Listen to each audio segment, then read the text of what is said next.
To be very clear, BORTAC is not creating a narrative about what happened that day. On more than a few occasions, and for whatever reason, it appears that other people are.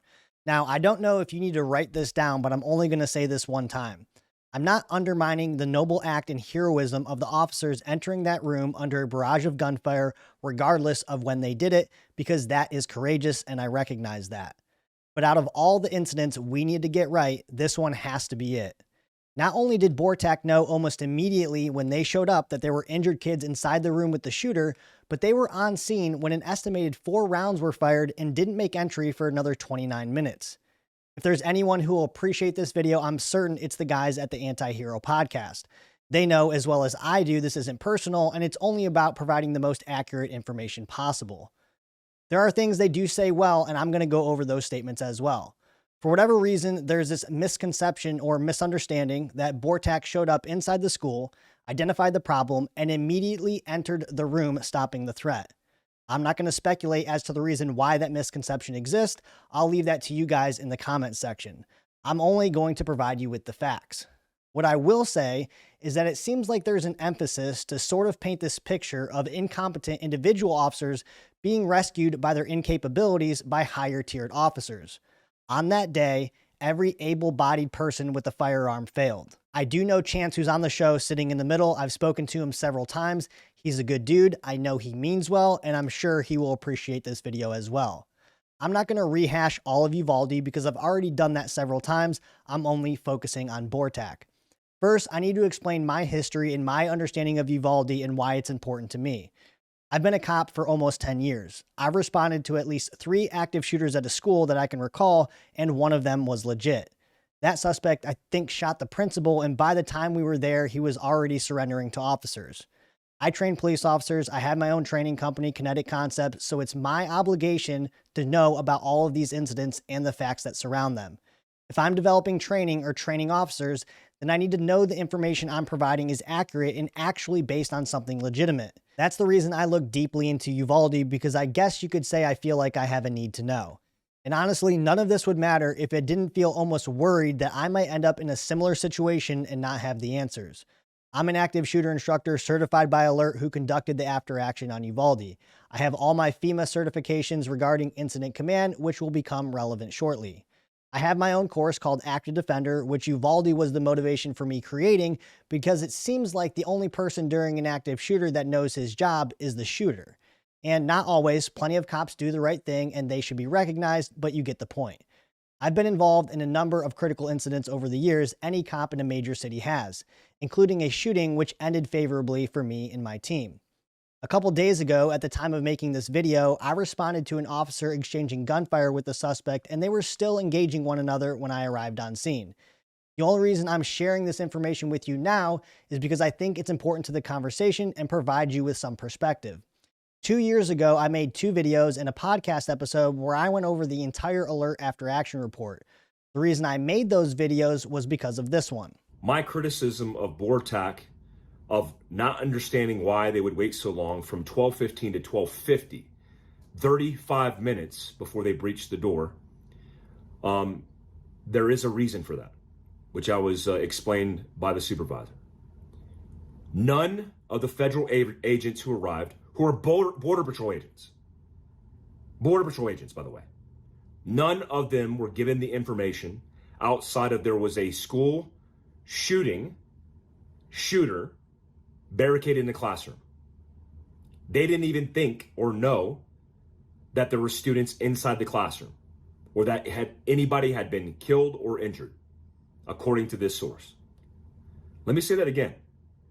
No information was relayed to the federal agents standing by, waiting to breach the door, that they were going into a situation where innocent lives were lost, innocent lives were potentially injured.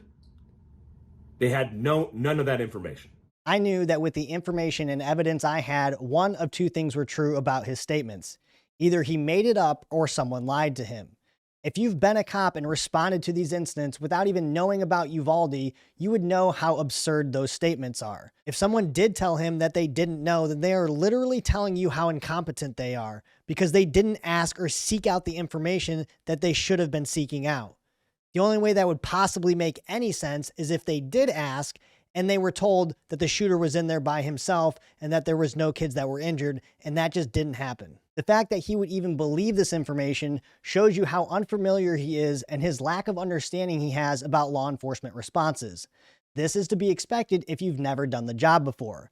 There are things you wouldn't or couldn't know unless you've experienced them. It's irrational, it's not logical, and it makes no sense. The time of day, cars in the parking lot, radio communication you've been receiving on the way there. It's the 24th of May. It's a Tuesday.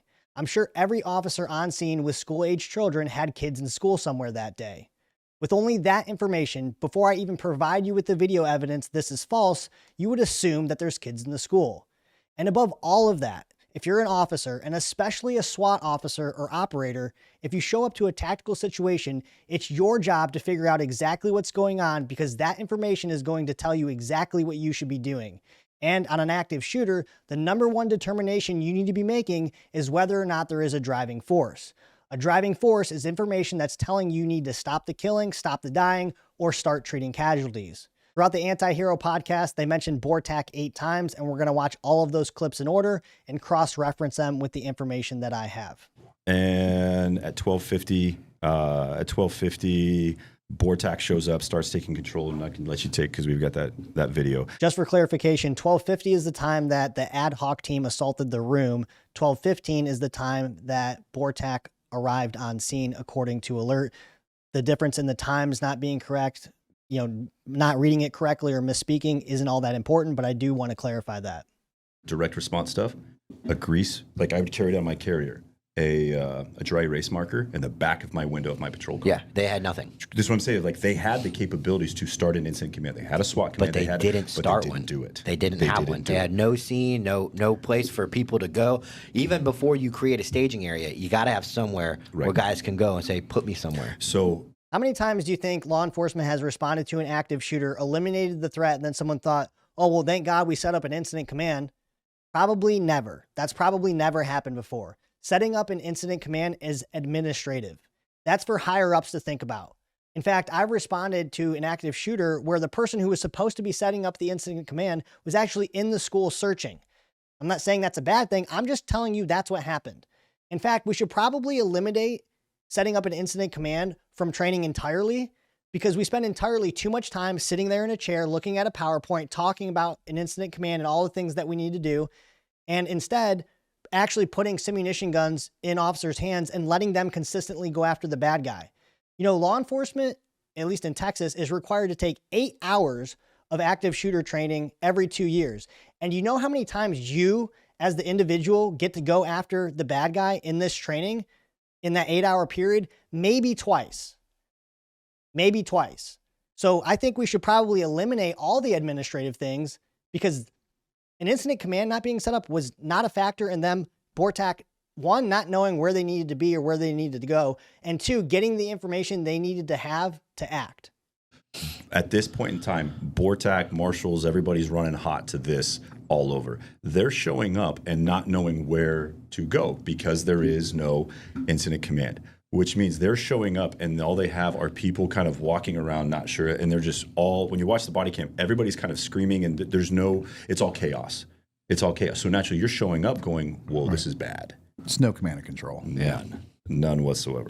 I'm going to play you 2 videos. First is going to be the video that they played during their podcast, and I'm going to play that same video that they play in a couple different spots to add context so it flows better for you guys. The second video I'm going to play is the fuller version that I have, but this right now is supposed to be BORTAC showing up, not knowing where to go, people walking around not being sure, and the scene being chaos.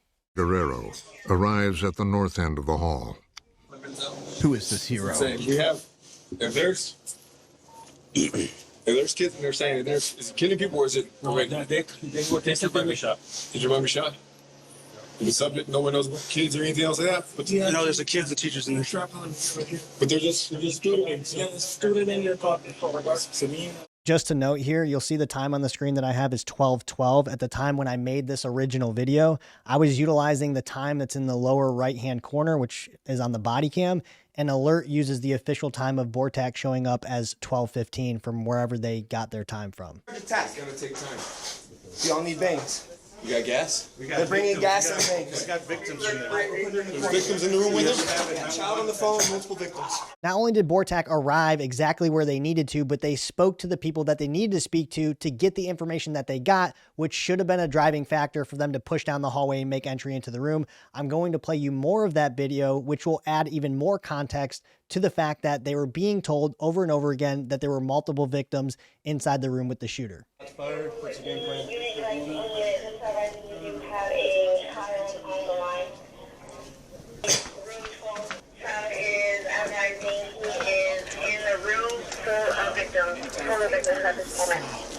Full of victims. Child called 911 saying the room is full of victims. What? The room is full of victims. Child 911. Child 911 call.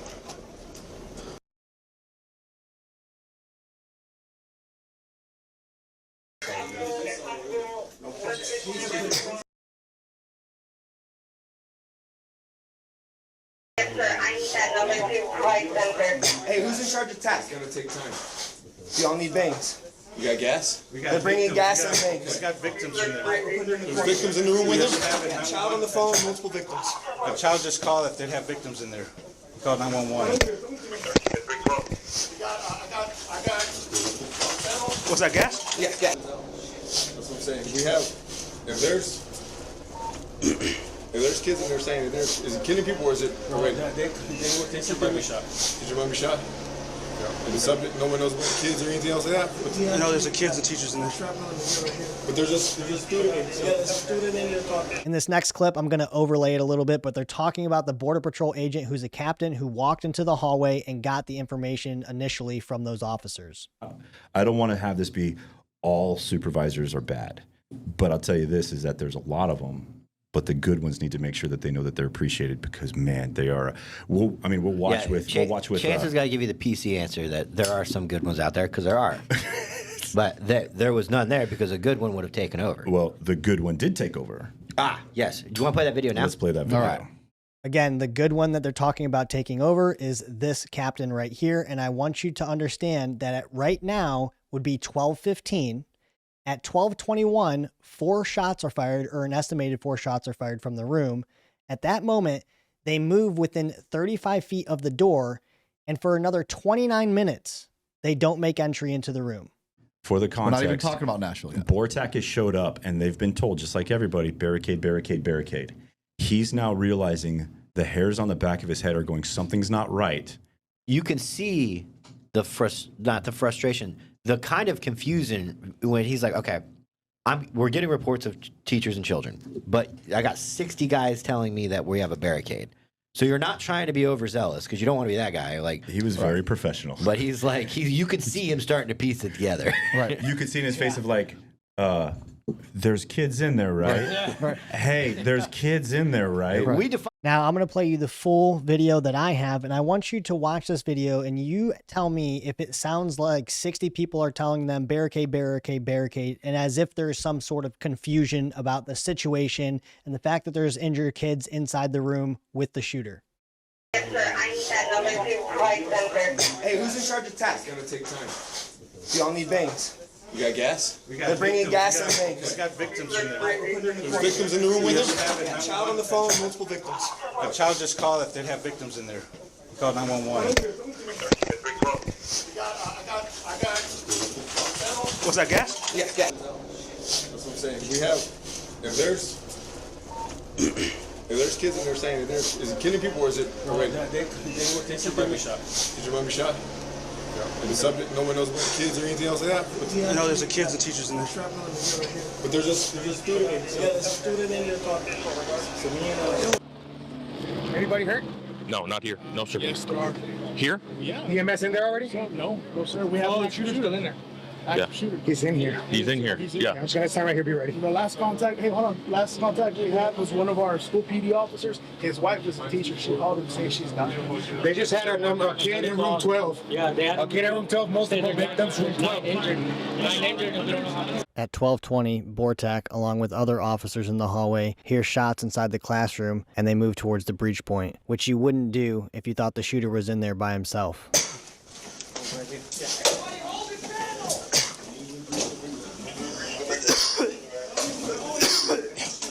The gauze and stuff, have that gauze ready to go. Yeah. They've been bleeding for a while. At least gauze and something to wrap it up. Yeah, I got gauze, chest seals. Hey, casualties, we're gonna put them right here. We're not taking them out yet. Casualties, stay right here. Yeah, if you have anything, start ripping it out, bro. Just breathe, relax. Yeah, that possibly is. There's victims. There's a kid falling from the room saying there's victims in there.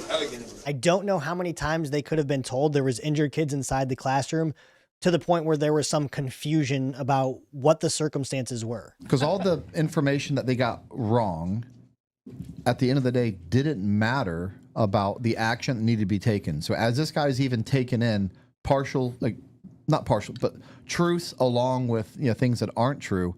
Again, right here, he's still talking about that same captain in the hallway.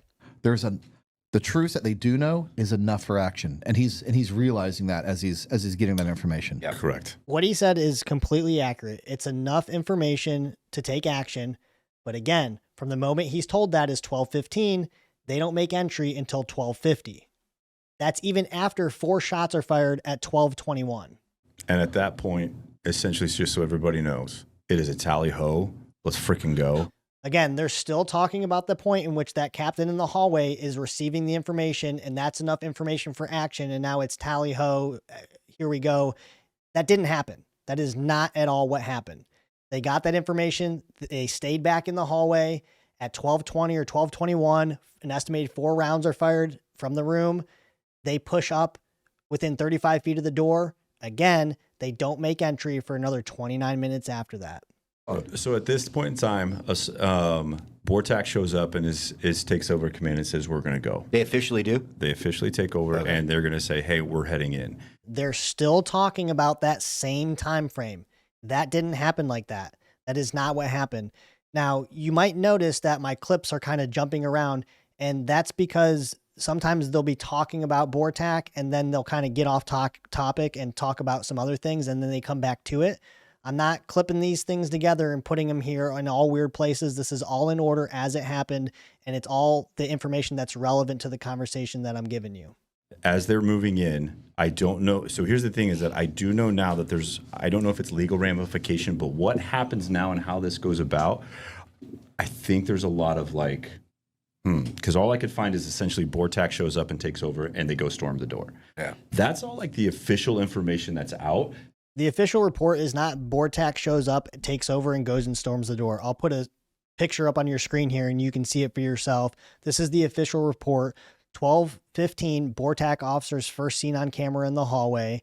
At 12:21, the suspect fires an estimated 4 shots from inside the room. And all the way down at the bottom at 12:50, which is 29 minutes after 12:21, a breach and a termination of gunfire.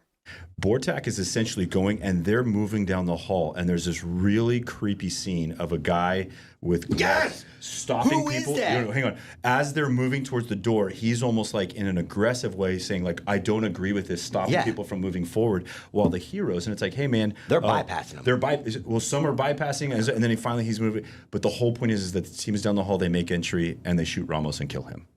Again, this is not how it happened. When I heard this statement about this person stopping them from going, I didn't know where that came from because I didn't remember seeing that when BORTAC pushed down the hallway. And so I went back through the video that I had and I found the moment in which this happens. And this happens after the officers storm the door and actually take out the shooter. That officer or doctor or EMT, whatever he is, he's holding the people back at the end of the hallway that are supposed to be there probably for the triage and to do other things. And there's already 15, 20 guys down the hallway dealing with the problem. And so he's holding them back. I'm not saying that that's right or wrong. I don't know exactly why he was doing that. I do think it's probably a good idea to ensure that the working space doesn't get completely jacked up and cluttered with people. But that didn't happen where BORTAC is here, shots are fired, or BORTAC is here, they're going to go rescue, and some guy's trying to stop them. Like, I don't agree with this. That did not happen like that. Hey, at the end of the day, men showed up. Men showed up on scene, got all the information that they needed, which was all the information that they had. Again, screw everything they got wrong. What they did have right, they took that information and they acted. I think I've said it enough times through this video, and I think you guys know now that this is not how it happened. And what really, really pisses me off, if I'm looking at this timeline and I hear that more shots are fired, I don't know if we'll ever know this. I don't care if there's no shots being fired, like when you showed up. How many kids were shot before you got there and are bleeding out and need medical attention now? How many of those kids were shot during when more shots were fired at 12:21 that caused more bleeding? Correct. Or killed them. Correct. When at 12:21 this thing should have been over at 11. Three minutes after they showed up. They had enough 5 people is exactly who they needed. 2 of them had rifles. They had everything they needed immediately. Absolutely right. When they showed up, they had all the information they needed to move down the hallway and make something happen, but it didn't happen for 35 minutes until after they showed up. Uncontrolled violence is what makes bad people, but good guys have to be capable of violence. And there wasn't a man on that scene that day until BORTAC showed up that was capable of violence. Well, now I'm going to say something, one that's a matter of fact as far as I can tell, and then I'm going to speculate a little bit. We don't actually know what officer or what type of officer made entry into that room as the 1-man, the 2-man, the 3-man, the 4-man, or whoever came after that. We don't know because this was an ad hoc team according to alert. But if you look at the actual last image that we have of the front of the stack, I mean, there's a guy in shorts. There's a guy wearing khakis. You know, close to the front, there's a guy wearing all green who doesn't appear to be BORTAC. But none of the guys that are at the front appear to obviously be BORTAC. I would assume that if you're BORTAC, you're wearing camouflage because that's probably their only uniform or primary uniform. And so it's even possible that the guys who went into the room first were not BORTAC operators. We don't know that for sure. But what we do know is that they had the information that they needed at 12:15 and they didn't go, even though it should have been over way before that, or at least several attempts made way before that. They knew that there was kids inside the classroom that were injured. It was obviously confirmed. Every BORTAC operator and every officer on that scene knew that. At 12:21, they move up within 35 feet because they hear 4 rounds fired, which means there's still killing going on. That's what that means. And you know what they were actually doing, whoever was at the front of the stack up there? They were trying to talk to the shooter. They were using Spanish, they were using English, and they were calling him out by his name. What's up, bro?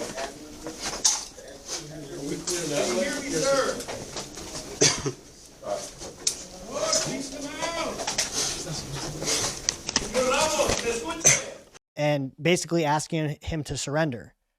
And there is actually no known reason as to why the room was breached at 12:50.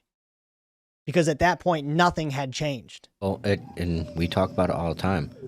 It's the guardian versus the warrior mentality. And they want a lot of admin in today's world, in the police world, they want guardians.